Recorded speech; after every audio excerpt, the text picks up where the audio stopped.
At 7:42 on the morning of December 3, 1944, a train ground to a halt at Camp McCoy, Wisconsin. Steam hissed from the engine. Ice crystals hung in the air. The temperature was 14 degrees below zero, and 847 Japanese prisoners of war sat inside cattle cars that had been converted for human transport, waiting for doors that would open onto a world they had been taught did not exist. Sergeant Hideo Tanaka was 23 years old. He weighed 97 pounds.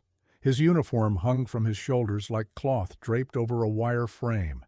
He had been captured on Saipan 4 months earlier after spending 19 days hiding in a cave system above Marpy Point, eating roots and drinking rainwater collected in his helmet. When American Marines found him, he was too weak to stand. He expected them to shoot him. Instead, they gave him a canteen and a chocolate bar. He ate the chocolate so fast, he vomited. The Marines waited, then gave him another one. Now Tanaka sat in the frozen rail car, listening to the crunch of boots on snow outside. The doors groaned open, cold air rushed in like a blade, and with it came a smell that made no sense. Rich, fatty, warm. Something was cooking nearby, something with meat. The prisoners filed out onto frozen ground. Their breath hung in white clouds. Guards shouted commands in English, pointing toward a row of wooden buildings. Smoke curled from chimneys. The smell grew stronger. One prisoner whispered to Tanaka, "This is the trap. They fatten us before the torture begins." Tanaka said nothing. He had stopped believing anything weeks ago. The intake process at Camp McCoy followed procedures established by the Geneva Convention and refined through 2 years of operating prisoner camps across the American Midwest. Each prisoner was photographed, fingerprinted, and assigned a number. Medical examinations followed. Real examinations. Doctors checked eyes, ears, throats. They listened to hearts and lungs. They inspected wounds and treated infections. A dentist examined Tanaka's teeth. The man wore wire-rimmed glasses and spoke through an interpreter. 3 cavities. We'll fill them next week. Tanaka stared at him. In Japan, dental care was reserved for officers. Here, enemy prisoners received it as routine. The delousing came next. Prisoners stripped and walked through chemical showers while their uniforms were burned. New clothes were issued. American military surplus, cotton underwear, wool trousers, flannel shirts, leather boots that actually fit. Private Kenji Yamamoto, captured during the same operation on Saipan, looked down at his new boots with something approaching terror. "These are better than what our officers wore," he said. "What does this mean?" It meant America had resources to spare. It meant the propaganda films showing a collapsing American economy were lies. It meant everything they had been told about their enemy was wrong. But the full weight of that realization would not hit until the next morning. Until breakfast. The mess hall at Camp McCoy was a long wooden building with low ceilings and rows of tables bolted to the floor. It could seat 400 men at a time. At 06:30, the first group of Japanese prisoners filed through the doors, tin trays clutched like shields against their chests. Steam rose from serving stations along the back wall. American cooks stood behind the counters, sleeves rolled to elbows, faces bored with routine. The smell was overwhelming. Grease, salt. Char from a grill that had been running since 0500. Tanaka moved through the line in a daze. A cook dropped something onto his tray, round, brown, sandwiched between 2 pieces of soft bread. Grease glistened on its surface. Next came fried potatoes, golden and crisp. Then a glass bottle with a red label. Coca-Cola. Tanaka had never seen it before. He had never heard the name. "Move along," the cook said flatly. Tanaka shuffled to a table and sat down. Around him, other prisoners stared at their trays with expressions that ranged from suspicion to naked hunger. Nobody ate. They waited. For what? They didn't know. For guards to snatch the food away. For someone to announce this was a test. For the punishment to begin. Private Yamamoto lifted the glass bottle and sniffed it. Then he took a sip. The carbonation burned his throat. The sweetness exploded across his tongue. He coughed, gasped, then laughed. A short, involuntary sound that startled everyone at the table. Tanaka picked up the hamburger with both hands. Grease ran down his wrists. He brought it to his mouth and bit down slowly, as though the act might break some spell. The flavor was unlike anything he had experienced in 2 years. Salt, fat, the char of open flame. His jaw ached from chewing, his stomach cramped from the richness. He kept eating. Across the table, an older prisoner named Corporal Masao Ito lowered his head over his tray. His shoulders shook. Tears dripped onto the fried potatoes. The man next to him asked if he was all right. Ito lifted his face. His cheeks were wet. "I had forgotten," he said quietly. "I had forgotten the taste of fat." The mess hall fell into strange silence. Men ate with their heads bowed, chewing slowly, processing not just food but information. This was not a feast. This was not propaganda. This was Tuesday breakfast. The Americans ate like this every day. Tanaka finished his hamburger and drank the Coca-Cola. The sweetness made his teeth ache. He thought of his mother in Hiroshima, surviving on rationed grain and boiled vegetables. He thought of his younger brother somewhere in the Philippines, if he was still alive, eating whatever scraps he could find. And he thought of the shame, the deep, crawling shame of eating better as a prisoner than he ever had as a soldier. When the meal ended, prisoners filed back to their barracks in silence. That night, lying on a cot under a wool blanket, Tanaka heard a voice from across the room. "What do you think your family eats tonight?" Nobody answered. There was only the sound of breathing and the wind scraping against the walls. The routine at Camp McCoy settled in over the following weeks like snow accumulating on frozen ground. Wake at 0600, roll call at 0630, breakfast at 0700, work detail from 0800 to 1200, lunch, more work until 1700, dinner, free time until lights out at 2100. The schedule was predictable, the food was consistent, the guards did not beat them. Tanaka was assigned to a road-clearing crew. The work was cold and steady, shoveling snow from access roads that connected the camp to surrounding farms.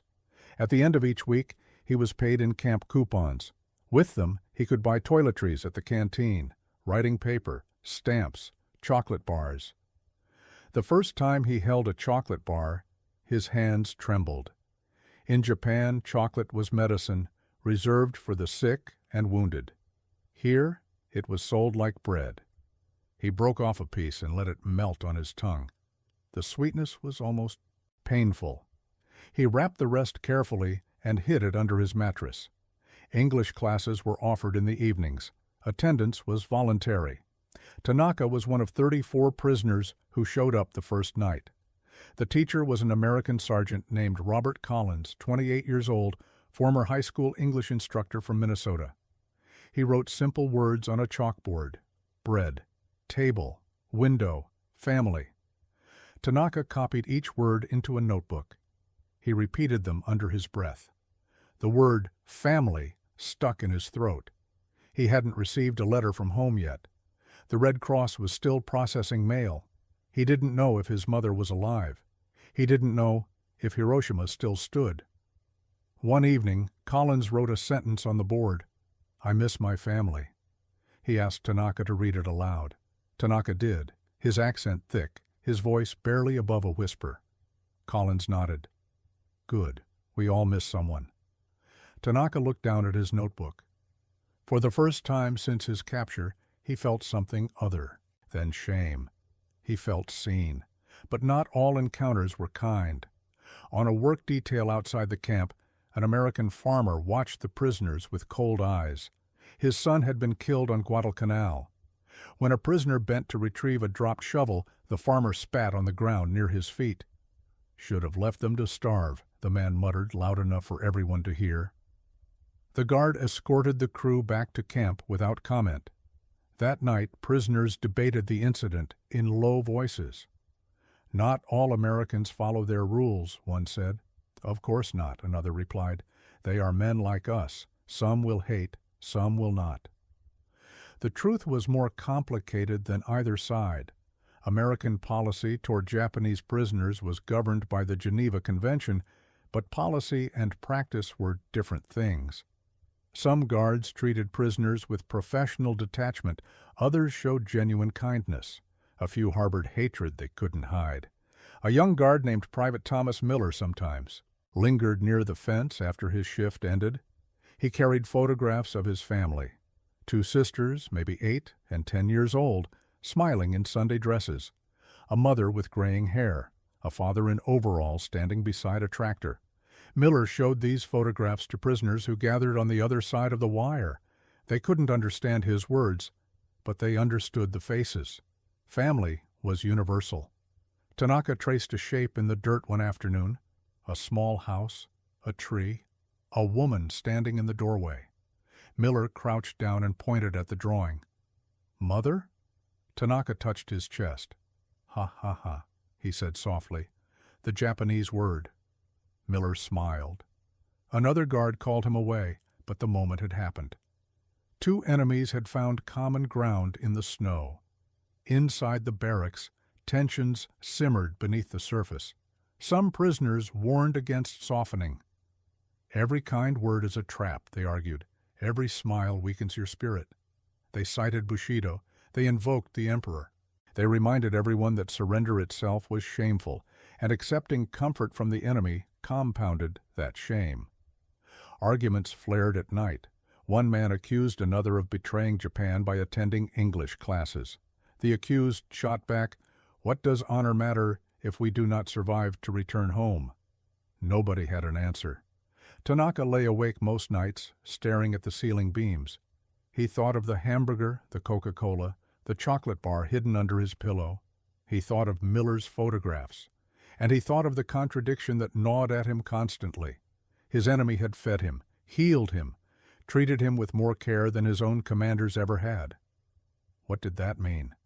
He didn't know. But the question followed him everywhere. By spring of 1945, rumors filtered into the camp like water through cracks. Tokyo was burning. American B-29s were hitting city after city, night after night. Incendiary bombs were turning wooden neighborhoods into infernos. The Philippines had fallen. Iwo Jima had fallen. Okinawa was under siege. Prisoners gathered in tight circles, whispering the news. Some clung to hope. "Japan will never surrender," they insisted. "We will fight to the last man. The divine wind will save us." Others had stopped believing. Tanaka was one of them. He had seen the American factories from the train windows during his transfer. Assembly lines producing trucks, jeeps, artillery pieces. He had eaten their food, worn their clothes, watched their supply convoys roll through camp every day without interruption. He had done the math in his head, not with numbers, but with his senses. This nation did not hunger. It did not ration. It did not scrape by. It overflowed. One afternoon, during a work detail, Tanaka stood beside an American truck loaded with crates of Coca-Cola. Thousands of bottles packed in ice, heading to military bases across the Midwest. He stared at them, calculating. If America could afford to give soda to prisoners of war, what did that say about the outcome of this conflict? A guard noticed him staring. "Crazy, huh?" the guard said casually. "We got enough Coke to drown the whole Pacific." Tanaka didn't understand the words, but he understood the tone. Casual, confident, abundant. That night he wrote in his notebook, "I believed Japan was the center of the world. Now I see we are only one small island." He hid the notebook under his mattress. If anyone found it, he would be called a traitor. Then, in August, the news came.